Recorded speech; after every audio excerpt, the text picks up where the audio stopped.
dirty text. All right, guys, we're going to have a good time today on the program. Today's the Monday edition of Real Talk with Keith Smith. There you go. We're going to catch up on the weekend that was. We're going to see how we're going to catch up on the weekend that was from a transactional standpoint. Sure. We had some activity. Just sitting here Yeah. this morning, it was 102 went pending, 7 back. Just we're at 105. So just in the last 30 minutes, we put on 3 more transactions Under contract. on the contract. Yeah, Went pending. So inventory is even tighter. we're at 67. 65 active, right? 67. No, Oh, 67. 67. Let me see. Hold on a second.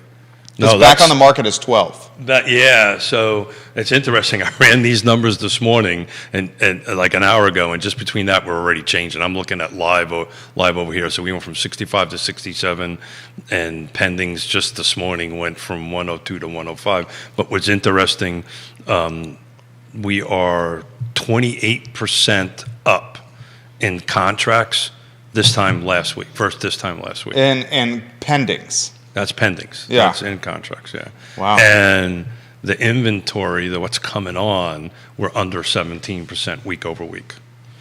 So, inventory's not getting better, but, we've been talking about the market being up-tempo for a while. That's an example right there. There you go. Judah Wickower, the director, J-Dubs. Judah B. Wickower. We're ready to rock and roll when you're ready there.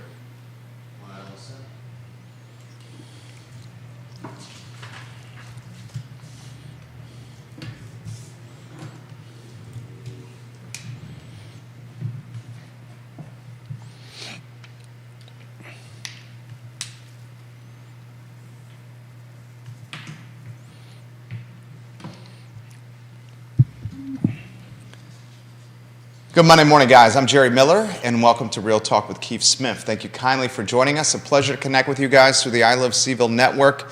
The Ides of March upon us. Ooh. St. Patty's Day at the end of the week. March Madness starts Thursday. The Masters around the corner. A lot of activity, and it's not just in life, sports, and events. A lot of activity in real estate as well. On that note, Judah Wickower, let's welcome the star of the show, Keith Smith, to the program. A lot of activity in real estate, my friend. I'm a little slow I'm a little slower than normal this morning. I'm not talking about my mental ability. I'm talking about my physical ability. This was, we put in 2 back-to-back 12-hour days. Haven't done that in a while, on the weekends anyway. So, sales are up. I mean, as far as pendings go, we were just looking at week over week. This same week, last week, we're up 28% in volume of sales. In other words, homes that went under contract, but we're down 17% on the number of homes coming on the market. And it was interesting. I took a look at, because somebody taught me how to take pictures of this and record all this on your stuff. iPhone. JB, what's up, buddy? John Blair.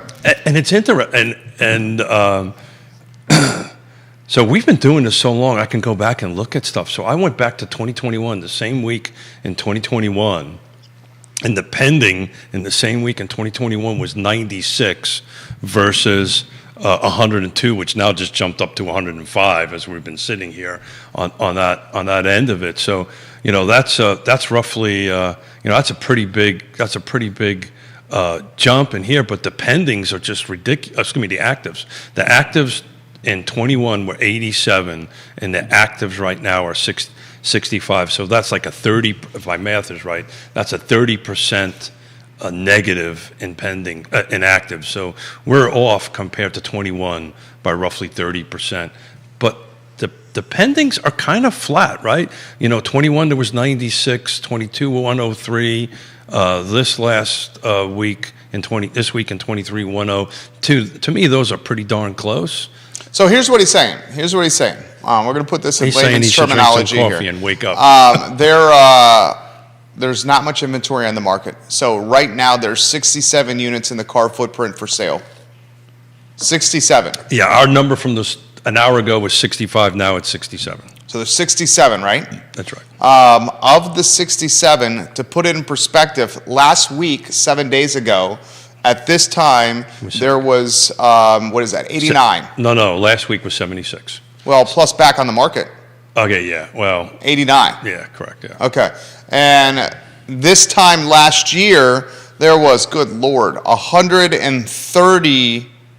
137 Yeah. on the market. Yeah. So over the course of 1 year, this time last year in 2022, you had 137 units for sale. Between new and what came back on. Inventory on the market, There you go. 137 units. Homes you can buy. Right now you have 77 people. Yeah. 77. But the tempo of buying, in other words, the tempo of homes going under contract is pretty constant. Well, I for the mean, a last 3 perfect years. example of this is year over year, the pendings, these are homes going under contract. Yeah. This week, 102 under contract. Same time last year, was 103. 103. So that's flat. So that, what does that tell you? That tells you that if you list a home and it's priced right, conditions are good, people on the other side matter. No. God, Lord. Give it to me. You rattle it off so quickly. You want me to do it slowly? Yeah, no, just, yes, go a little slower this time. yeah. I'll remember it if you go a little slower. It's okay. My coffee hasn't kicked in and I'm a little wore out. Price right. No. No? No. Conditions? No. Location. There you go. Location. Location. Judah, help me out here, brother. Location. Okay, let's see if Judah's got the second one. Judah, do you got the second one? Okay. Location, price right. Well, Price hold on. right. Time out here. So if my co-host, my partner in crime here, is not paying attention to me. I could get them all, just not in the order you prefer. Yeah. Well, the order matters. Okay, so right? location, The order matters. It's Okay. it's location. Price. price right. Okay. Price. Yeah. Conditions. Features. Okay. Condition. Okay. Timing. Okay. And And who's- people on the other side matter. Person on the other side. I'm going to get myself into trouble saying that. I'm being Keith Smith right now. The person on the other side matters. Thank you for very much for getting my blood pumping this morning, because I am dragging. That, at a certain age, that 1 extra hour makes a difference. And man, it was a long weekend. It was a good weekend. We put a lot of homes on the contract, and It's great. Congratulations. yeah. Put listings on Friday, sold them on Sunday. So So you continue to say rates aren't well, a factor here. that's That's what you're saying. that's what I'm saying Yeah. here, right? That's what you're saying. The numbers back it up. Yeah. So that's what I'm saying here, and what I mean by flat 21, 22, 23. Again, there's a little bit of a difference between 96 and 102, but percentage-wise, it's pretty narrow. To me, 96, 103 and 102, 96 and 21, 103 and 22, and 102 this last week. It's flat as flat can be, but man, the inventory is like plummeting down, and we'll kind of dig into this a little bit more on Wednesday with Scott. But Scott Morris with Ross Mortgage, on that end of it. But interest rates aren't mattering. I mean, this time last year, I didn't get a chance to look at it this morning, but somebody who's smarter than me can go ahead and do that. This time last year, mortgage rates, I don't think started that This double. time last year, I'd say they were in the threes, high threes. Yeah, I think it was closer to April when the doubling. Yeah, when they started jumping. Started Yeah. happening. So we were at 103 contracts at, let's call it 3%, somewhere between 3 and 4%, Yeah. somewhere in that range, and we're at 102 this At last. basically 6.5 to 7%. I think some of it. So I think these contracts may have caught the tail end of over 7 too. So let's call it 7 7%. and call it 4. That's a 3 Three. point. That's a huge delta. That's a 3 point. That's a roughly doubling That's massive. in Smith math. That's a massive delta, to your point. But the thing is it's not slowing the buyer down. And an example of that, I sent you guys something over the weekend. We were, I guess, this was 2 Mondays ago. We were talking about the shootings, right? Yeah. And so I've been tracking Fightful and 10th and Page, and they just had a home go on the market. 5 plus. 5+ on the market 9 days. So Not a large home either. it is not a large home, but it's kind of in this area. about a smack in the middle of it. It was interesting. I was looking up the walk score on that, and that had a walk score of 98, which is super phenomenal walk score. Yeah, that's why the neighborhood has potential. Absolutely. You can walk to almost anything over there. But look, so interest, and I don't know what all this means, right? I just know what the numbers are. Interest rates are impacting our marketplace. Let's say the local news, let's call it that, isn't impacting the buyers writing contracts. So, if you've got something to sell and you are at that point right now, don't think that there isn't buyers out there to buy. This pool that we talk about all the time is still at 20 feet deep, right? This buyer pool is not decreasing. Otherwise, we would see, numbers substantially lower than 2021. I mean, just think about this. 2021, this week, we had less sales than this previous 7 days. Not by a lot, right? A handful on it. But it was less. So, my God, if it's in the right location, right prices, right price, right features, right condition, now's the time. That's why the order is important, right? So if you catch the 4, is it now the right time to do this? And it is the right time. It's the right time. It's also the right time to buy, clearly, because people are buying like crazy. Well said. That's a sizzle reel. Mark that. Judah Wickhauer. That was fantastic. I didn't give you a heads up this time. I was like, this man's grooving and moving. Let's leave him alone. Neil Williamson, we'll get to your comment here in a matter of moments. Welcome to the show, Bill McChesney.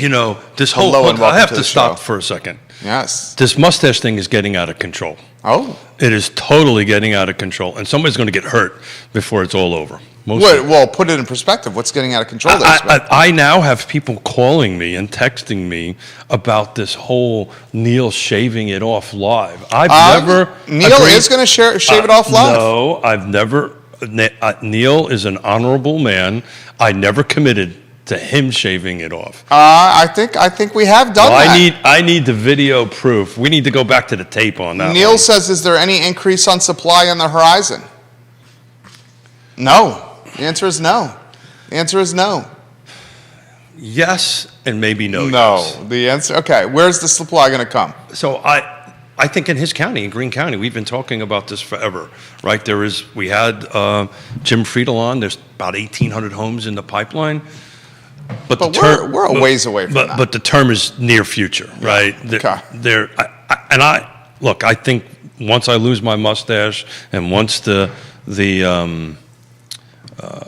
new zoning ordinances, the rewrites are done. You're talking about upzoning. I'm talking about upzoning. No, I'm not. I'm talking about zoning rewrites. Okay. That's what I'm talking about. Okay. But we'll call it upzoning for the sake of a talk show. That's what it's called. Yeah. Those homes, whichever they might be, that product is years out. Yeah. So this is not getting any better. I don't know, who did we have on the show that we asked the question that if interest rates doubled, would that impact this pace? It was Scott, and Scott said it'd have to get to double digits. He says it would not have an impact until double digits. Yeah. I mean, it's just crazy. I mean, we're helping. I've been continue to say this. We're helping our daughter and son-in-law in Richmond, and we're in the middle of another 30-unit bid, a 30 contract bid for a $500,000 home. And we'll see how it goes. We're putting our best foot forward, which kind of makes me segue into what we're trying to do on the 22nd. And we kind of have to live come up with a name for the show on the 22nd.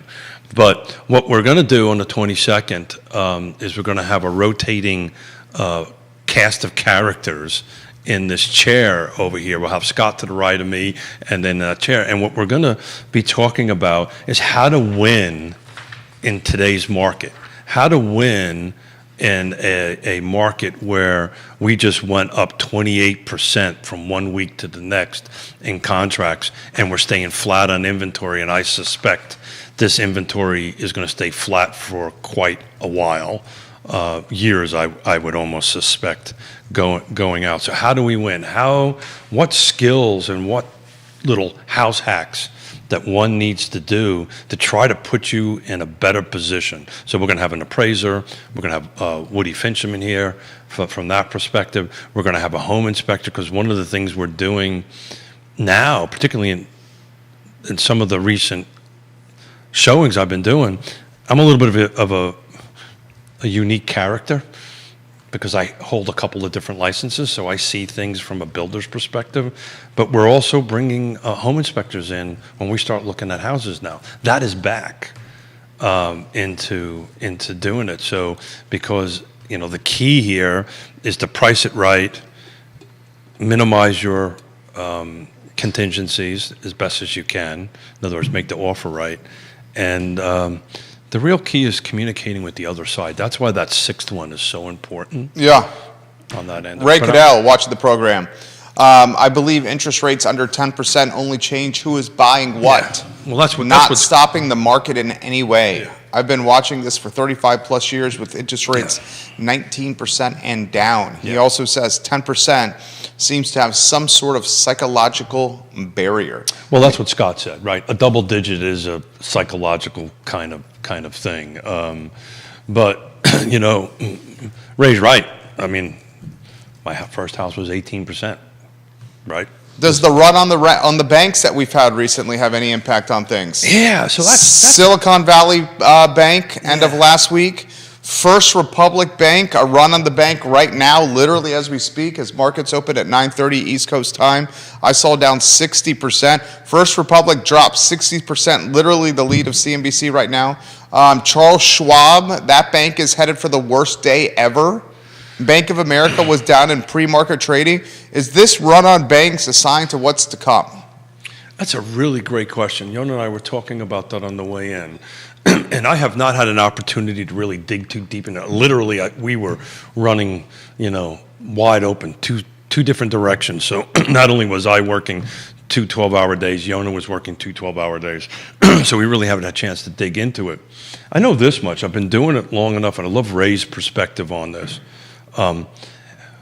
With housing in particular, it always seems to go west to east, right? When things start getting a little goofy out in the western states, it tends to migrate to the east. Have no rationale why. I just know I lived it the last time, in the time of great unpleasantness, that you started seeing things in California and all that kind of stuff going south first, and it kind of worked its way across to the eastern seaboard. That's very macro in it.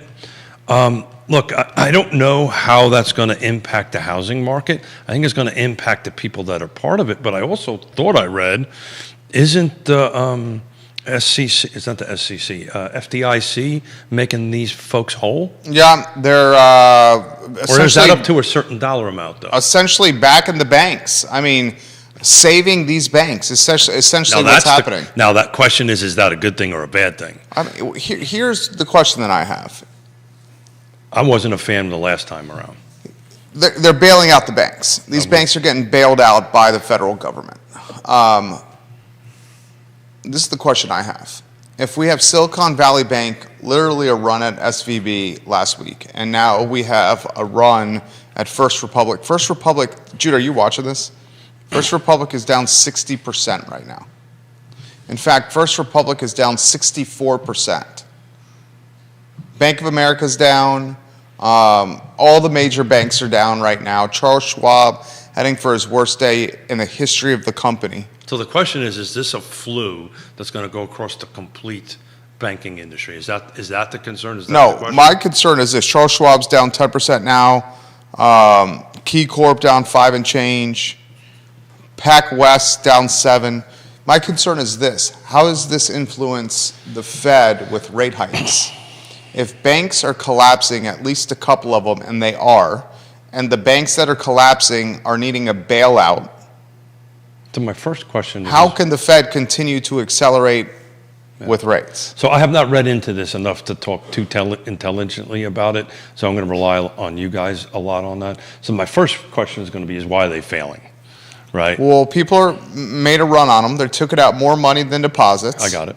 But why is that happening? Earlier in the week, some data points from Silicon Valley Bank were concerning. And midweek, I think it was Wednesday, those data points were released. And as those data points were released, depositors said, good Lord, get my money out of here. Got it. I got it. Sounds like 29 all over again.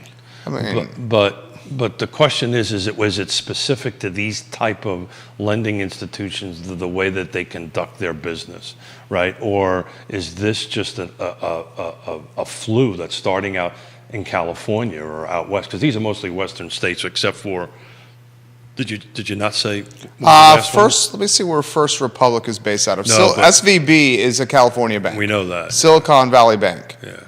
This is a point of something to follow.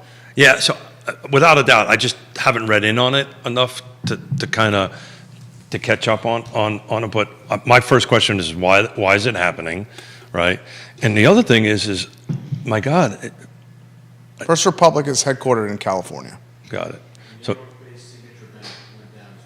Yeah, signature? that's the third one, right? Yeah. So Yeah. when you say went down, And you pull the mic over there if you could, please, sir, so folks can hear you, because only Keith and I heard you say that, and we'd love to hear, for the viewers and listeners to hear that. First Republic is headquartered in California. Judah's got a third one. Jump in here, J-Dubs.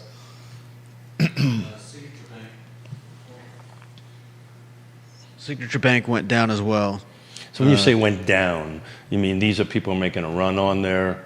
State regulators closed Shut New 'em down. York-based Signature Shut Bank 'em on down, yeah. Sunday. You can't put any more deposits. I mean, in. First Think about Republic is getting additional liquidity from the Federal Reserve and J.P. Morgan Chase. No, J.P. Morgan is not California, that's for sure. Billions of dollars that are bailing out these banks right now. Yeah. I mean, is this an indication? They're not bailing out the banks though. They're bailing out the folks that deposit the money in the banks. Yeah. But Yeah, is- which is essentially bailing out the bank. Because No. if the depositors don't have trust in the bank, the whole banking system collapses. But they're not bailing out. No, they're giving the money to the depositors. They're ensuring the money's there. But yeah, is there SVB is done. SVP is finito. Yeah. First Republic is not yet. Okay. So do we have too many banks? Is that what this is? Is this a scenario? I don't like- think we have too many banks. I think it's just This was, I know with SVB, what they did is they took a lot of their short-term, how do I put it? I think a lot of their Look at the screen. shorter-term money and put it into longer-term investments. And when people started trying to pull their money out, they didn't have an easy way to get. Yeah, those- so they didn't have enough liquid assets. Yeah. Cash. They were putting it into development projects, so Yeah. they were putting it into And so the question is, how widespread is that among The other other banks? banks. And then a follow-up question is, how does this impact the Fed with raising rates? Well- And then a follow-up question on top of all that is this legitimately the first sign of the recession that's coming? Is this the recession? Is this the one thing. what's causing the recession? Yeah. Because this is pretty ominous right here. Yeah, because we might be on the beginning of a recession up until this point, right? It's It was extremely fragile until this point. correct. And now you literally have every media outlet in the country showing B-roll outside banks Yeah. and people trying to get their money. So I guess B-roll is Action footage, got it. B-roll. So is this, Industry back to my term. question, to your comment, is this some banks that caught the flu, got COVID, and now they're out, and this starts, to Judah's point, then is this now a systemic problem This is going to spread through? Now, so if it this is, is the beginning. well, if it's limited to a certain number, then I think it's going to kind of work itself out. If it's something that every local bank or every banking institution is doing, as Judah outlined on that, then this potentially has a 2008 to 10 implication. And then what happens at that point? I mean, Right. listen to these numbers here.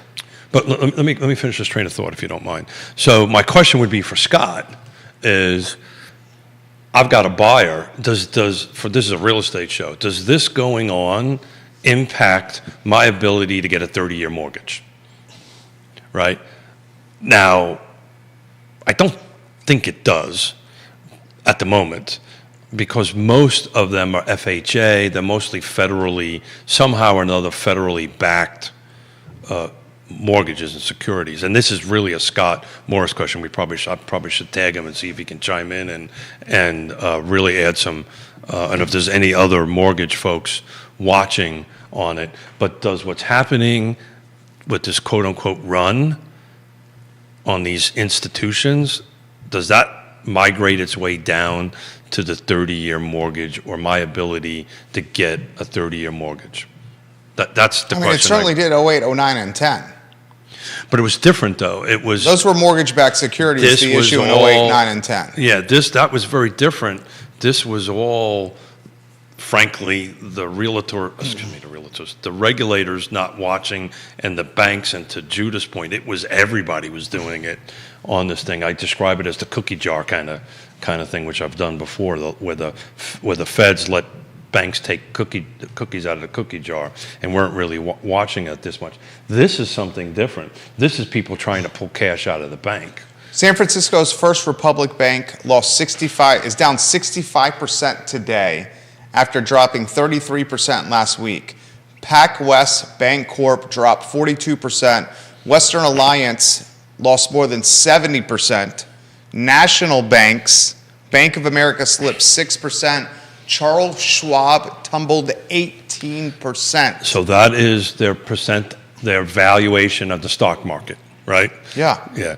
So again, the question is this impacting these, my clients, the buyers out there, this 20-foot pool we've been talking about, does this impact your ability to get a loan or not? 08, 09, it did, right? 08, 09, it was all tied to real estate. Again, I'm just reading, I'm learning this live here. This feels like I have no confidence in this bank and I want to pull my cash out. I just don't. Michael Plecker, mortgage-backed securities is Freddie and Fannie. Yeah. We do those every day. This is not a mortgage-backed securities issue. Thank you. Jason Howard, are people going to panic in the way they did when the gasoline pipeline went down, when we ran out of gas because everyone panicked and filled the tank every day? That's a great Are we question. seeing or going to see people going to their banks and trying to take all of their cash out? Well, that's a 29 thing, right? I mean, this comes back to what we've talked about on the I Love CVille show. I was talking about this with my father-in-law, my wife this morning, Judah. You got Airbnb, who's the largest room booking company in the world. Yeah. Airbnb owns no rooms. You got Uber, who transports more people than any other car service in the world. But don't own anything. Airbnb Uber owns no cars. Mm-hmm. Mm-hmm. You got banks who evidently don't have money in their banks. Yeah. It's called fractional reserve banking. You got, that's called branding right there. No. No, I know it's called that, but that's called branding, what you just said right there. You got, we've turned in, it's everything we've been talking about on the show. We've turned into a subscription society, an economy. Well, that's what's in this thing I hold in my hand, right? But that's why real estate is even more important, because it's a tangible thing. It reminds me of the conversation we had with one of the Fluvanna County Board of Supervisors, where we were trying to explain the difference between appreciation and depreciation. Vehicles depreciate, homes appreciate, real estate. If you're on the typically. Board of Supervisors and you don't know the difference between the appreciation and depreciation, you should not be on the Board of Supervisors. I'll go ahead and say that. Okay. I will go ahead and say that. Appreciation and depreciation I learned in the 7th grade. Yeah. Yeah. That's, Legitimately. Yeah. Well, And if we're making But those of policy us- and tax decisions without knowing those terms, I'm concerned. those of us that are just have a barely over 3rd grade level, but we're working on it for you. You know the difference between that, Yeah, I know. though. Yeah. But yeah, so I mean, it's a great topic to bat around, and maybe this is a thing to tackle on Friday and Wednesday. I just haven't read in enough of it. I could just tell you. We can At the say this. moment- It's not good. Well, of course it's not good. It's not good. Nothing, anything this large is not good. So it depends on people's cash positions at the moment. And we've been talking about this for a while. Most people don't have that much cash, right? they're not holding that much cash as they used to during the pandemic. But at the end of the day, my question would be to Michael or to Scott or to any other loan officer doing it, is this what's going on, has a direct connection to my client's ability to get a 30-year mortgage? And if the answer to that is no, then I'm not so sure it's going to have a direct impact to real estate. If the answer is yes, there is some sort of linkage there, which, again, I just don't know, then it could impact this number we're talking about here. It could impact inventory because, that's where people's assets are. Most of their cash is tied up into their home. So, is that's what's going on. Do you feel safe about your cash right now that you have in a bank? I mean, my cash is in stocks, bonds, equities, CDs, and real estate. Yeah. I do not leave cash sitting in a bank at low yields. Okay. So I have some cash, substantial, because when you go through 2008 and 2010, you've learned to have a bunch of cash reserves put away somewhere. So the question is Keith and Yona going to go home tonight and take all the cash that we've got in our banks, right? Because we spread them out on different banks, which is a lesson I learned in 2008, 2009. Never put all your money in one bank. On that end of it. So I'm going to go in and take all the cash that we've been saving since 2008 after the time of great unpleasantness and losing $17 million and losing all the cash that we had. Do I now go out and take that cash and put them in envelopes and stick them under Yona's side of the bed because she won't let me put them on my side of the bed? No. Yeah, so the question is am I going to do that now? No, I don't. I hope you guys don't do that. No. So the emotional question is this what's going on? As I said, the flu. All of a sudden, get to the point that Keith and Yona are sitting in their kitchen table and going, "Honey, we need to take our cash out because I'm worried about losing it." Now, my hope, a positive about this, is we are less aggressive with rate hikes. Powell sees how fragile and vulnerable this economy is. The rate hikes are not as aggressive or hawkish.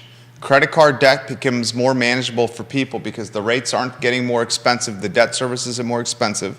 That'll potentially, we know there's not a direct correlation, but anyone who follows this show knows that there's an indirect correlation. Maybe that'll help drop rates on 30-year and 15-year mortgages. I mean, how you disagree with this, Judah? I mean, I saw you grimace a little bit. How can Powell come in and continue to do this kind of hawkish increases? So the one article I read in the New York Times was actually saying that. What do you think there, Judah? Quickly this morning. You disagree. I know you disagree here. Well, this is often the bull, Judah, Keith. This is often the bull and the bear here. Because they're walking a tightrope. I mean, obviously they're trying to get rid of inflation, and if they stop, it's not like inflation is just going to stall. It's going to come roaring back.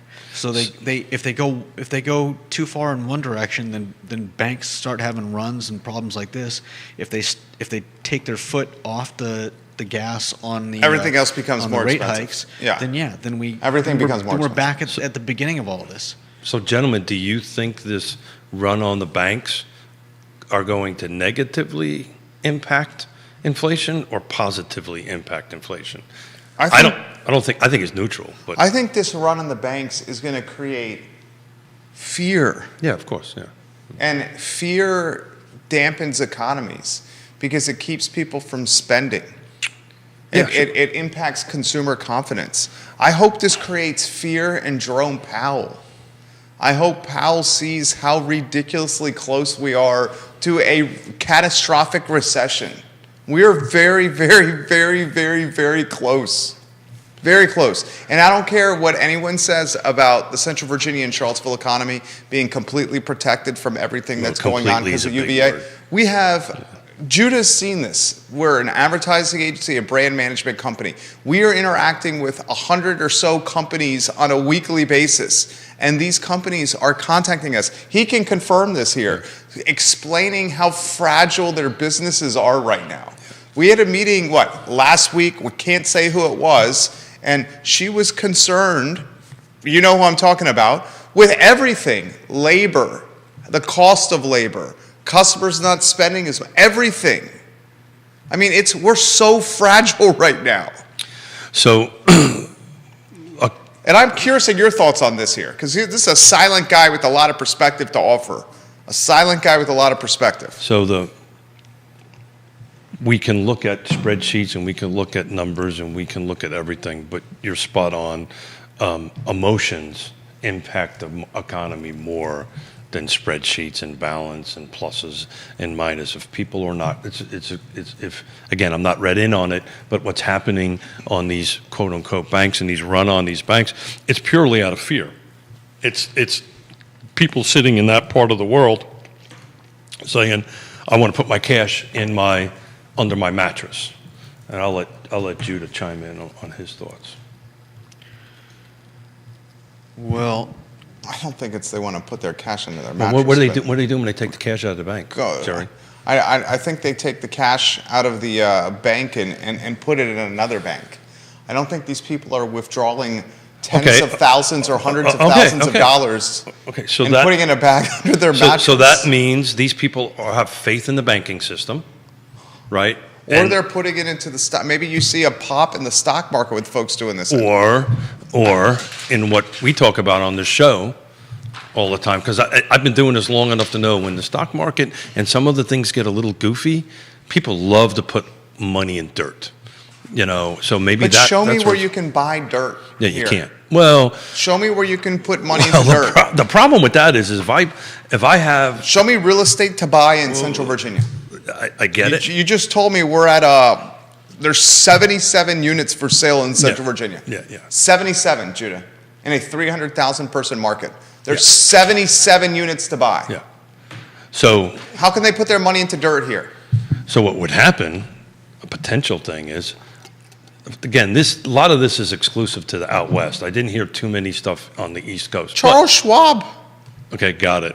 So if I have several $100,000 in Charles Schwab that I want to pull out, I now can go in and buy some of this stuff for cash and be in a better position on it. So I can go in and start paying a little bit more. Maybe that's why I'm competing against 30 offers, and a good percentage of them are cash, right? Maybe all of a sudden this cash buyer comes in. I think the cash buyer just doesn't want to pay. Someone who's got stacks of cash doesn't want to pay a 7% interest rate, and they just have stacks of cash. That's and I also think it's a sign of the wealth that's here. Absolutely, but we're talking I'm just trying to take the theory of I'm pulling several X dollars out of Schwab, which, by the way, I have an account in, and Schwab, on that full disclosure, out of that account, and go ahead and buy something because I'm saying, all right, dirt is more, or a home or property is more stable right now. I'm going to go in and buy that. Now the first-time home buyer is even in a worse position,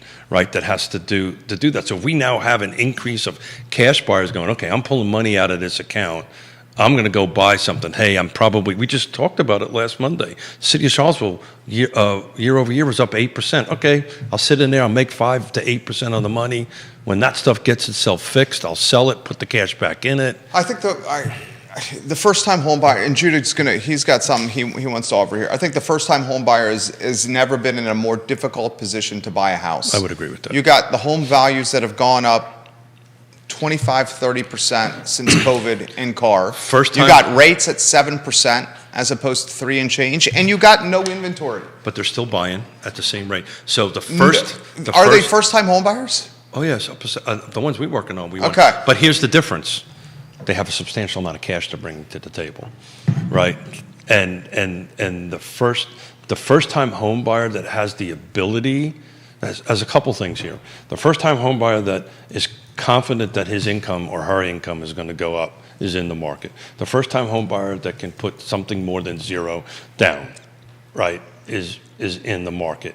The first-time home buyer that understands, okay, I'm going to buy at 7, I'm going to pay X dollars. I know I'm increasing 5, 6%, 3%, whatever it is. I am going to refinance within 2 years or 3 years, or when Scott's going to go do that. Those buyers are in the market.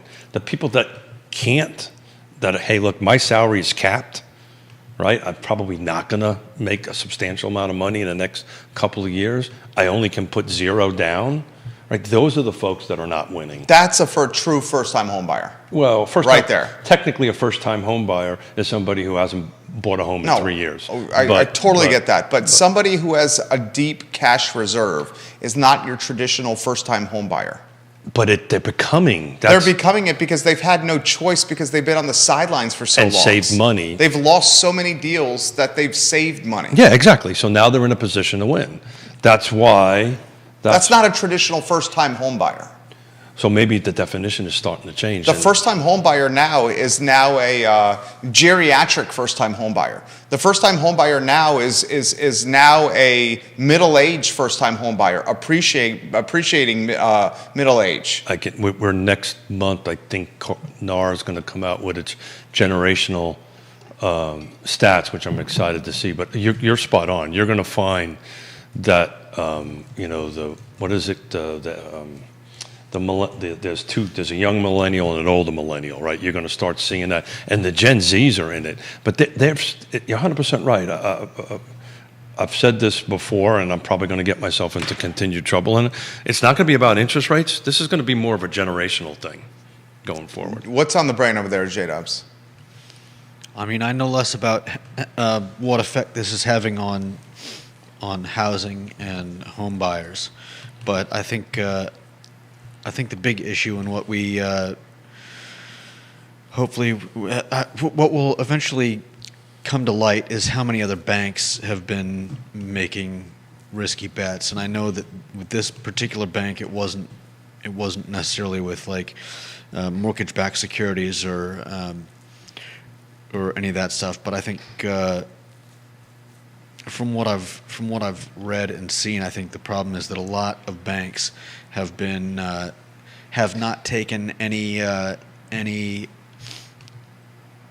learning from the time of great unpleasantness. Yeah, I was just thinking that. And they've continued making bad bets, and they've continued ignoring their risk assessment teams. And so, as the fallout of these banks start hitting, and as people get more scared about their money, it's not just going to be about people running the banks trying to get their money out.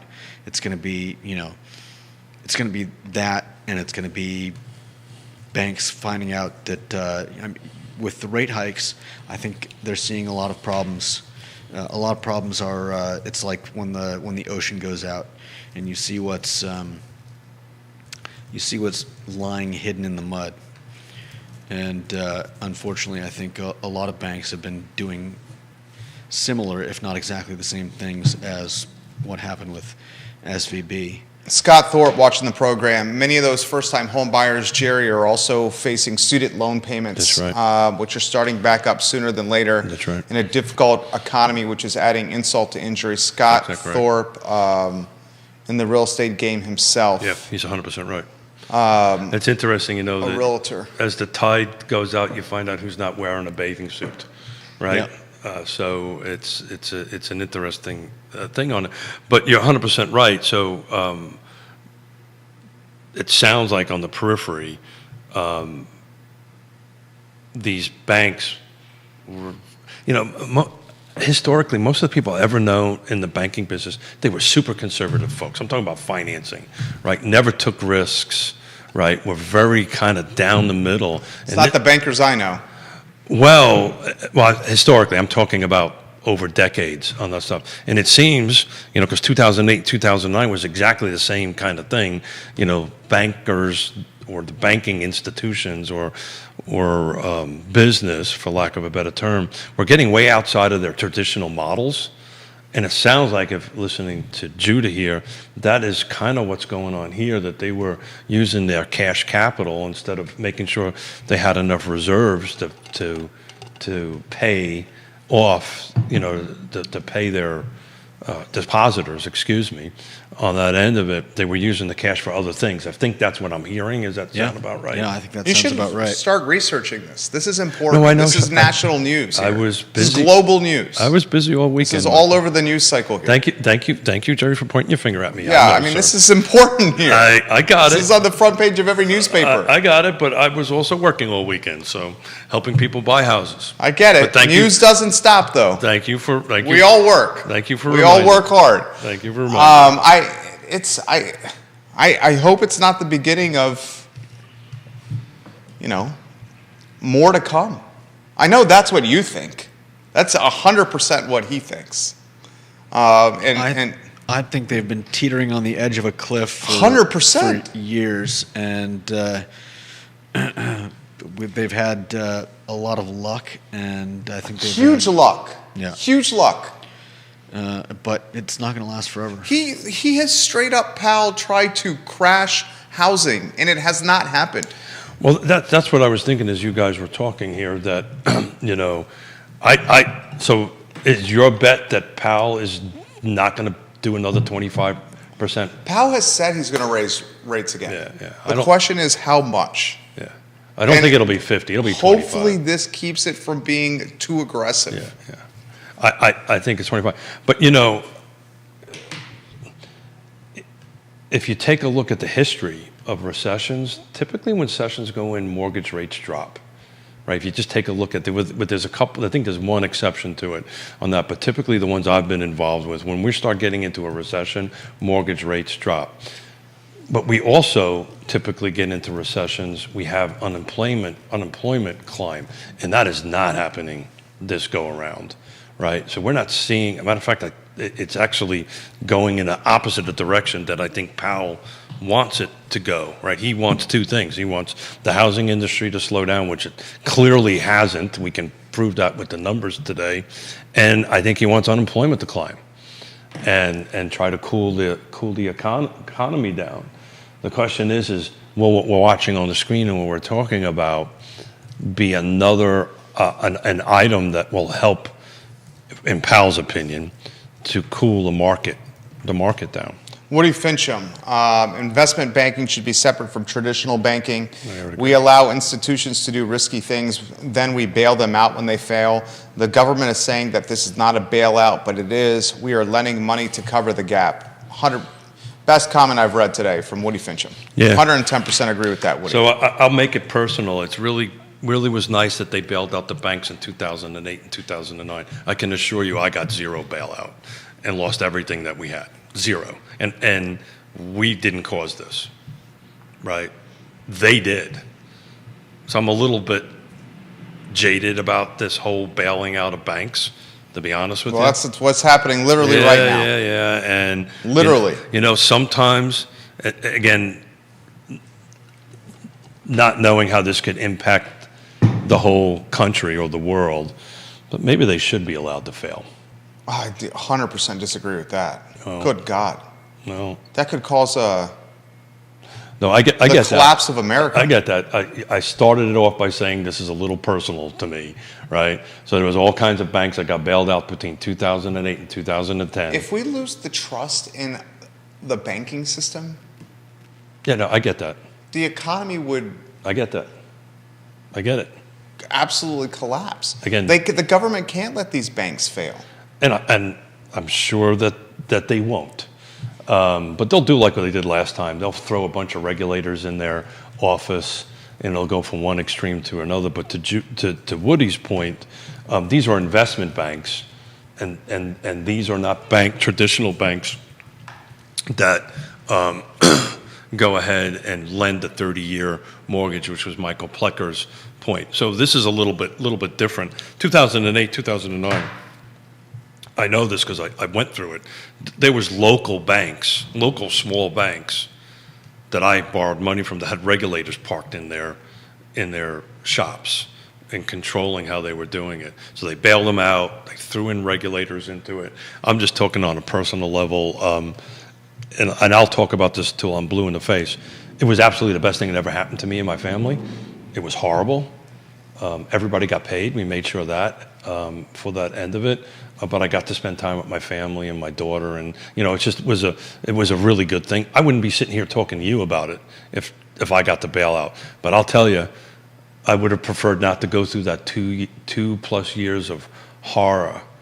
And I don't have a huge love for banks, to be honest with you.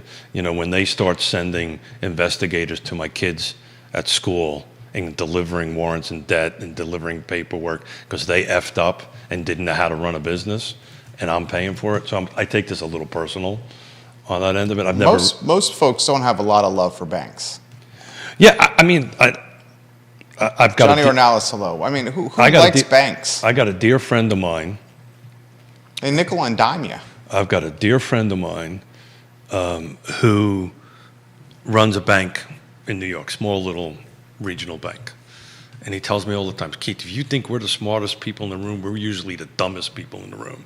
And I was like, what are you talking about? He says, think about it. We never look forward. We never see what's happened. Everything that we ever do is the rear view mirror on the back of it. We tend to make really bad decisions on stuff. It's just, this is a president of a pretty big regional bank will tell me we're usually the dumbest people in the room, and we never listen. We think we know everything better than everybody else, and there we're at. But I often talk about 2000 time of great unpleasantness in a positive tone. This is the first time you ever heard me talk about it in a negative tone. I was bitter towards the banks that they got their bailout and I lost everything, and that's okay. I didn't cause it. We didn't cause it. They did. They got the bailout and we didn't. Multiple folks are saying on the feed, you got to bail the banks out or the economy is going to collapse. And I'm seeing you guys post this. I don't disagree with that. Spencer and Grayson and Thomas. Plecker, your boy over there, says kill the banks. Prevent more bad decisions in the future. Let the banks fail. No bailouts. He says it'll be devastating. But he says there's no risk for these institutions if they know they'll get money from my tax dollars so they can start back up again. Let them die. So the question for you, that's not too surprising there. But is this all banks or just a specific type of bank, right? So if it's a specific type of bank, if it's an investment bank that they made bad investments, right, bad decisions with people's money, then they should be held accountable for that, not bailed out and said, okay, don't worry about it, you can do it again. The last one between 2008 and 2009, that's what I'm trying to tell you. This was, I won't use names, but these were, local, small banks, because I always borrowed my money from local folks that were caught up in that and had regulators in their banks. These are big investment banks. Don't know, look, losing tremendous amount of cash, I don't care who it is a bad thing. But I will read up on it, Jerry. Thank you for the reminder. I've just been a little busy. Oh, absolutely. Here to help. Viewers and listeners, your thoughts, put them in the feed. A lot of comments here. Mayor of McIntyre has this. A lot of the bankers when I was young were children of the Great Depression. There you go. Bankers back in the days were tighter than bark on a tree. Yeah, that's exactly right. Yeah. Scott Thorpe, commercial real estate, says an interesting book on this subject is titled The Creature from Jekyll Island. And chapter is titled The Name of the Game is Bailout. Book is The History of the Federal Reserve. Thank you, Scott Thorpe. Scott, I like when you watch the program, and I've really appreciated your comments of late. They've had really good insight and intel on stuff that's coming and going locally, especially commercial real estate. So thank you for that, Scott Thorpe. So it's interesting, Scott. So I do about $5 to $20 million of commercial a year around different parts of the state. Do you think, Scott, what's happening on this screen and what Jerry's talking about is going to have more of an impact on the commercial market than the residential? I don't think you want his answer on that. I'm sorry? I don't think you want his answer No, on well, that. if he doesn't want to answer, he doesn't need to answer it. I think he would say all the above. But I think it's going to impact the commercial more than the residential. Kevin Higgins, SVB, Silicon Valley Bank execs dumped shares and took bonuses right before regulators took over. The real emphasis should be on these crooks and how the government deals with them.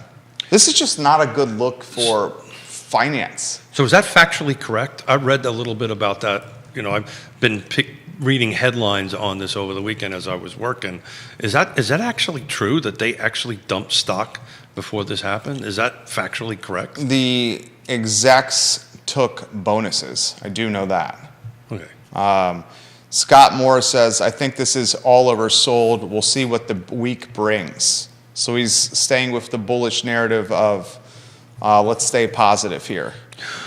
Well, the question for Scott is much like what Michael Plecker was saying. You know, is there a division between this type of banking and the banking that people use to get their 30-year mortgages? I think the answer to that is yes, but I'd prefer to have Scott chime in on that and tell me that is there a division? These banks are not the banks that are giving people mortgages. Yeah, okay. Yeah, they're not giving people mortgages. But as Judah's identified, it could be a tale of banking practices and strategies utilized by other banks. That's what he's saying. But if it's in the investment world, not the mortgage world, right? So if it's in the mortgage, if it migrates from that into the mortgage, you disagree with that? I'm just not sure what you're saying.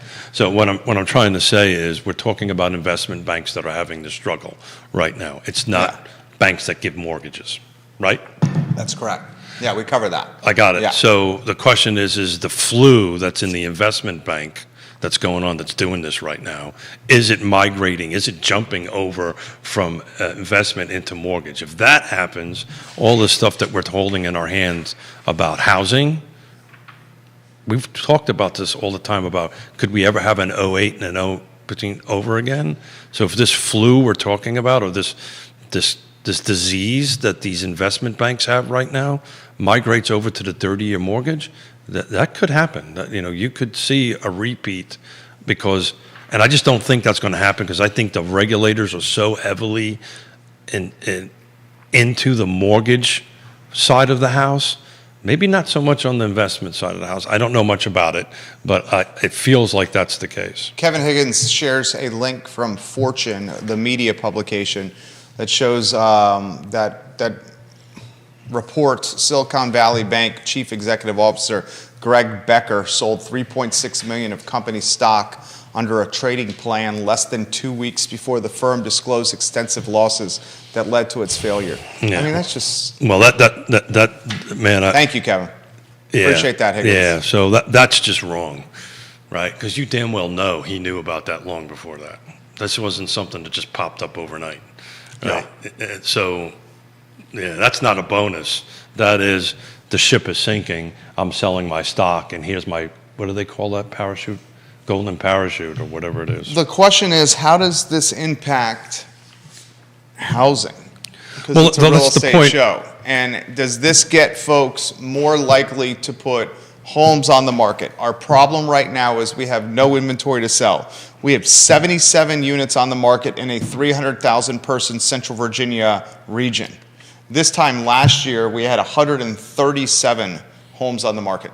Yeah, So we are down, 60 units compared to this time last year. That's a huge amount. we're down 74% from 2022 to 2023. We're down 74% of inventory. So again, in my infantile way of trying to explain this, if this stays in the envelope of investment banking, no. If it migrates, whatever this flu, whatever this disease that is going on in the investment side of the house, migrates its way into the traditional to mortgage side of the house, it's going to have a huge impact on real estate. I just think that there are so many balances, checks and balances that put in since 2008, 2000. Just think about the appraisal process, difference between 2008 to time. Woody will chime in on. It's a whole different world on top of that, and the regulatory, and it's much harder to borrow money, and your credit score has to be good. Again, in 2004, 5, and 6, this cup of coffee I drink could have bought a $500,000 house, right? So all that is gone. So maybe what's going on here is the investment side. Nobody was keeping an eye, you know, they kind of, you know, the fox was in the hen house there and nobody was watching the hen house. And on the mortgage side of it, there's definitively everybody's making sure that fox stays out of there. So the only impact I think it's going to have is I think people that are, if the depositors or the investors, because that's what this is made whole, they're going to start buying houses. And that's going to make the inventory even tighter and make this competition for homes even harder. Because that's what I would be doing. If I had a ton of money in that thing and I wanted to get it out, I'd put it in dirt. Robert Jerome watching the program. He's watching in the Georgetown area of Washington, Hey, D.C. was there a couple weeks ago. Went to school with this guy. He works in finance. One of the smart guys from the fraternity. He says if any of the folks watching this program thinks that a headline like banks closing or being shut down is not going to impact the American economy and housing, then you guys are just crazy. This is everywhere on the news right now, and there are more banks to close to come. So are they investment banks or are they mortgage banks? Follow-up question for you right there. Let us Yeah. know your answer there. Yeah. So, This is a senior VP. Yeah. And again, if it's in the investment side of the house, the average buyer, particularly first-time home buyer, has very little money tied up into the investment side of the house. Their equity is usually in the real estate. And he might be spot on, right? We just don't know. And that's the comment that I'm making is if this disease, if this flu that's on this side of the house migrates it to the other side of the house, that's fine. And I believe it was Woody that meant, and I never quite understood why they allowed regular traditional banks that deal with the 30-year mortgage to get into the investment world. That's where the connection's going to happen on it. But again, way out of my pay grade. I know housing pretty well, and you know something like this could impact it. I think we need to see how the week goes and see if this stuff starts migrating into, you know, Scott Morris telling my client, I'm sorry, but we can't do any more mortgages. Woody Fincham, look at the depositors that made up SVB. 3% are below the FDIC threshold of $250K. That means 97% of the depositors were out anything above that. This is a Band-Aid to help the very wealthy with money in the bank. There you go. So that's kind of to my point. The average buyer isn't that person. I don't think the average buyer has $250,000 cash sitting in a Silicon Valley bank. No. No, I'll tell you. But I don't think the average buyer does It's that. funny you should say that. I just was thinking of the couple of sales we did this week. And I really didn't think about this until you just said that. The 2 cash sales that we did this week pulled their money out of the stock market to buy it. Bill McChesney says President Joe Biden is talking about this literally right now. Yeah, I see it. I see it over there. Literally, Joe Biden is talking about this right now.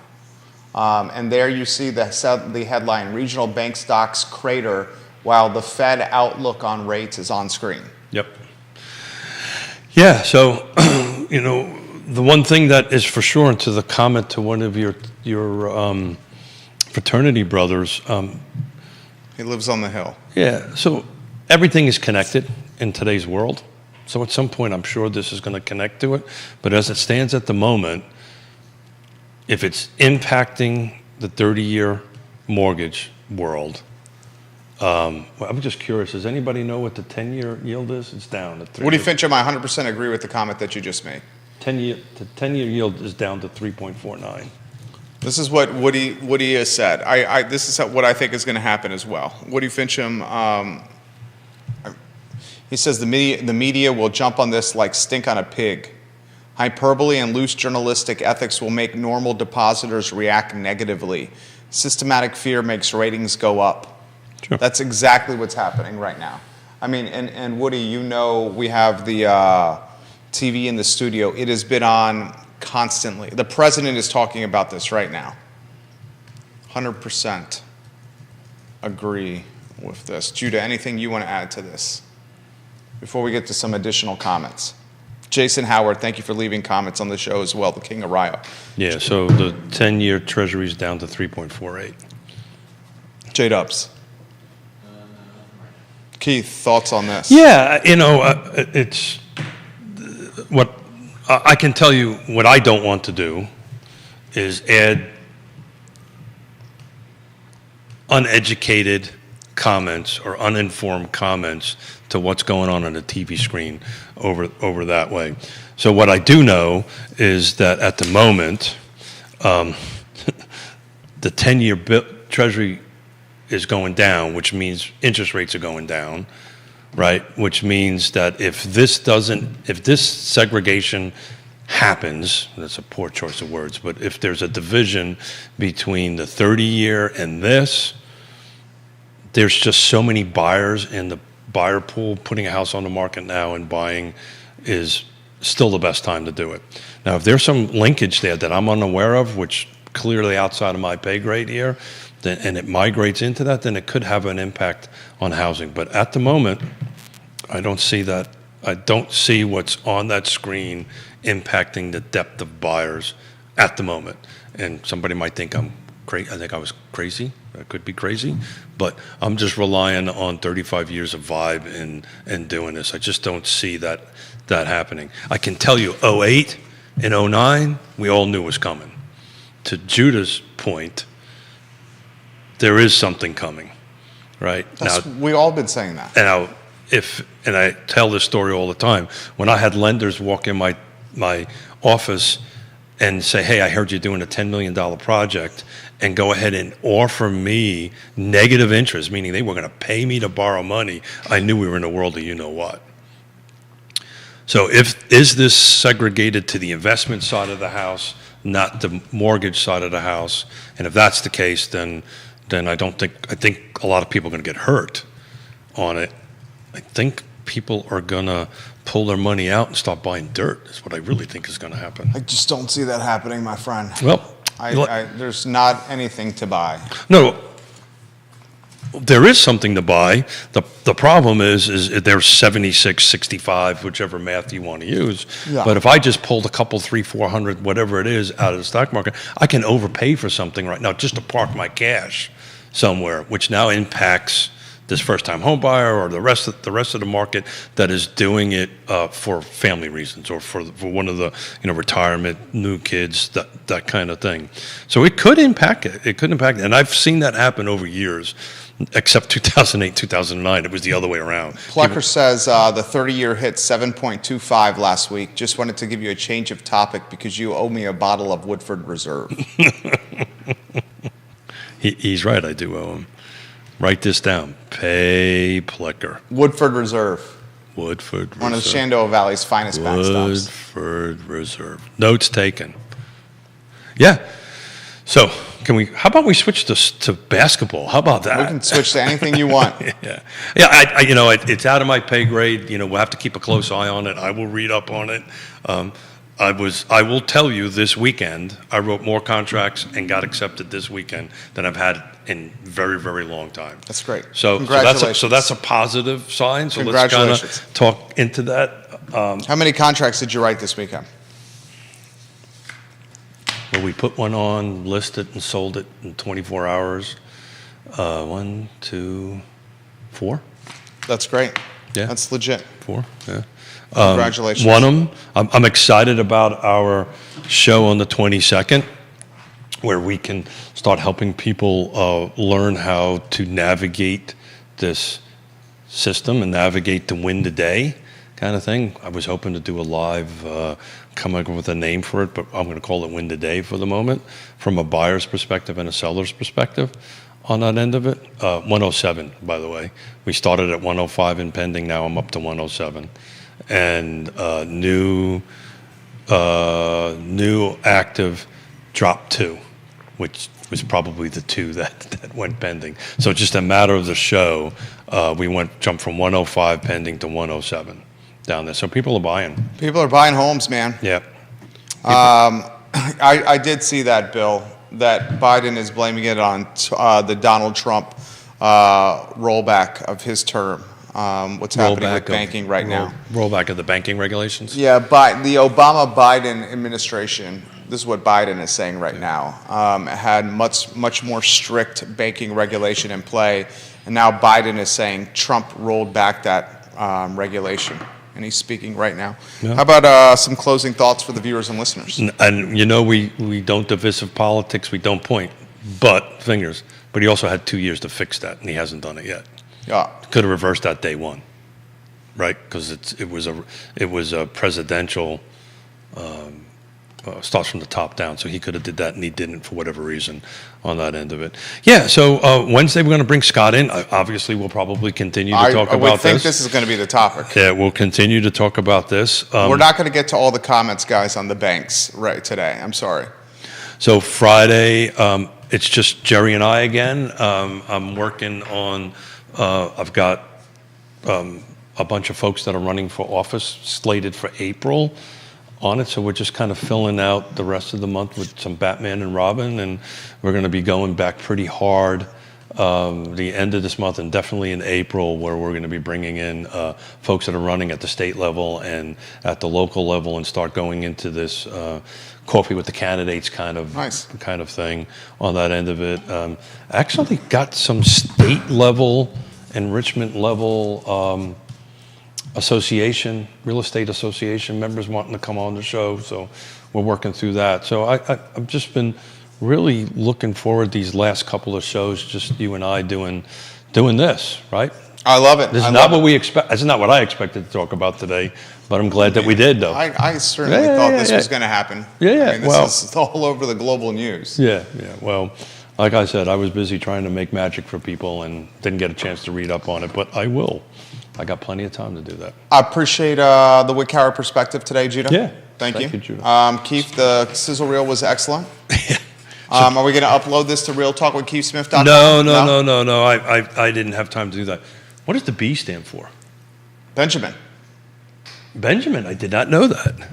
Yeah, Benjamin. How many years we've known each other? Did not know that your middle name was Benjamin. My middle name is Brian, so I was wondering if it was the same. Yeah. Biblical reference. I got Yeah. two of the 12 tribes of Israel. There you go. Very nicely done Love there, it. Judah Wickower. Love it. A little bit of religion. We did a bunch of banking news and wrapped it up with a religion history religion 101. I Love Sivo show, guys, is up in 1 hour. We'll see if we can get to some of the comments we didn't get to today on that show, and we're looking forward to connecting with you. The show is archived on realtalkwithkeithsmith.com. We encourage you to click the Partners tab, where you will find the list of trusted advisors that you can count on to get to the closing table. The show is presented by Yes Realty Partners. Keith Smith, Jonas Smith, and their team will help you guys buy the home of your dreams. Yes Realty Partners. For Keith Smith, Judah Wickower, my name is Jerry Miller. Take care. All right, gentlemen, good work. A lot of comments on the banks. Oh, I'm sure.